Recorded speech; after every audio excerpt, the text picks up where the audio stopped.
Perkenalkan, nama saya Ibram Januar Prakastapa, NPI 1462100091. Halo, perkenalkan nama saya Muhammad Alvan Firdaus dengan NBI 1462100105. Perkenalkan, nama saya Galih Widya Putra, NBI 1462000186. Perkenalkan, nama saya Muhammad Rizal Faresi, NBI 1462100113. Halo, perkenalkan nama saya Dwi Roman dengan NBI 1462100187. Surabaya adalah ibu kota Provinsi Jawa Timur yang menjadi pusat pemerintahan dan perekonomian dari Provinsi Jawa Timur sekaligus kota terbesar di provinsi tersebut. Surabaya juga merupakan sebuah kota yang terletak di Provinsi Jawa Timur, Indonesia. Surabaya merupakan kota terbesar kedua di Indonesia setelah kota Jakarta. Kota ini terletak 800 km sebelah timur Jakarta atau 435 km sebelah barat Laut Denpasar, Bali. Letak kota ini berada di pantai utara Pulau Jawa bagian timur yang berhadapan dengan Selat Madura serta Laut Jawa. Surabaya memiliki luas sekitar kurang lebih 335,28 km dan 2.972.801 jiwa penduduk pada tahun 2022. Daerah megapolitan Surabaya yang berpenduduk sekitar 10 juta jiwa adalah kawasan metropolitan terbesar kedua di Indonesia setelah Jabodetabek.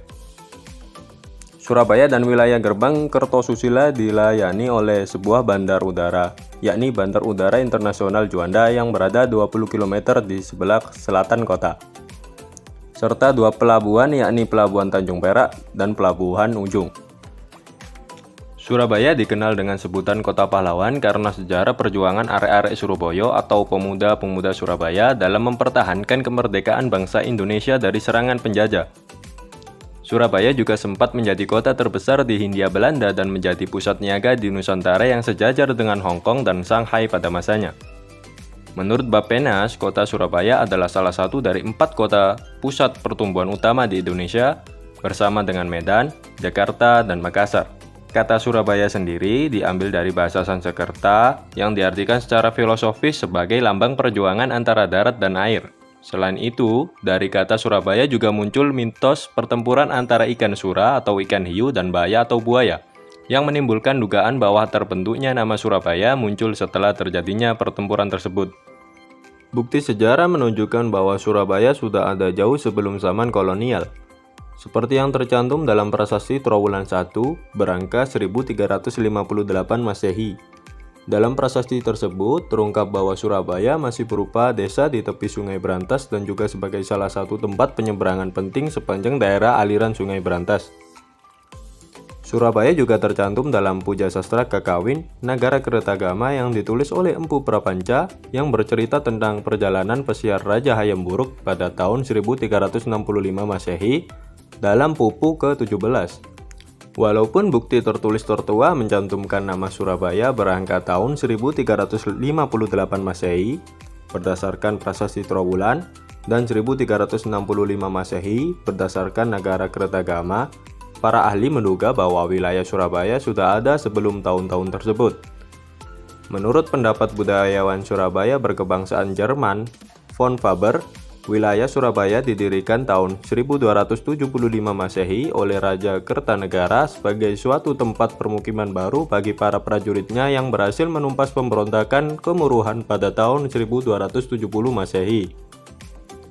Pendapat yang lainnya mengatakan bahwa Surabaya dahulu merupakan sebuah daerah yang bernama Ujung Galuh.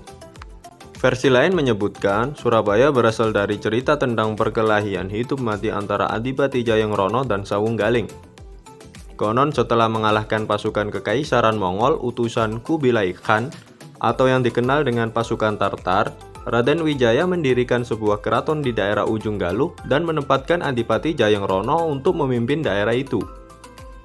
Lama-lama karena menguasai ilmu buaya, Jayengrono semakin kuat dan mandiri sehingga mengancam kedaulatan kerajaan Majapahit. Untuk menaklukkan Jayengrono, maka diutuslah Sawung Galing yang menguasai ilmu suro. Adu kesaktian dilakukan di pinggir Kali Mas di wilayah Penele. Perkelahian itu berlangsung selama 7 hari 7 malam dan berakhir dengan tragis karena keduanya meninggal setelah kehilangan tenaga. Pada abad ke-15, Islam mulai menyebar dengan pesat di daerah Surabaya. Salah satu anggota Wali Songo, yaitu Sunan Ampel, mendirikan masjid dan pesantren di wilayah Ampel. Dan pada tahun 1530, Surabaya menjadi bagian dari Kerajaan Demak. Namun pada runtuhnya Demak, Surabaya menjadi sasaran penaklukan Kesultanan Mataram yang diserbu Senopati tahun 1598. Kemudian di tahun 1610, Surabaya diserang besar-besaran oleh Panembahan Seto ing Krapyak dan diserang kembali di tahun 1614 oleh Sultan Agung.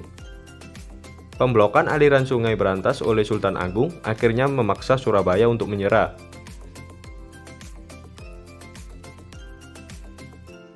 Tahun 1675, Raden Trunojoyo dari Madura merebut Surabaya, namun akhirnya didepak oleh VOC pada tahun 1677. Dalam perjanjian antara Pakubuwono II dan VOC pada tanggal 11 November tahun 1743, Surabaya diserahkan penguasaannya kepada VOC. Gedung pusat pemerintahan Karesidenan Surabaya berada di mulut sebelah barat Jembatan Merah. Jembatan inilah yang membatasi permukiman orang Eropa pada waktu itu, dan yang ada di sebelah barat jembatan dengan tempat pemukiman orang Tionghoa, Melayu, Arab, dan sebagainya. Yang ada di sebelah timur jembatan tersebut, hingga tahun 1900-an, pusat kota Surabaya hanya berkisar di sekitar Jembatan Merah saja.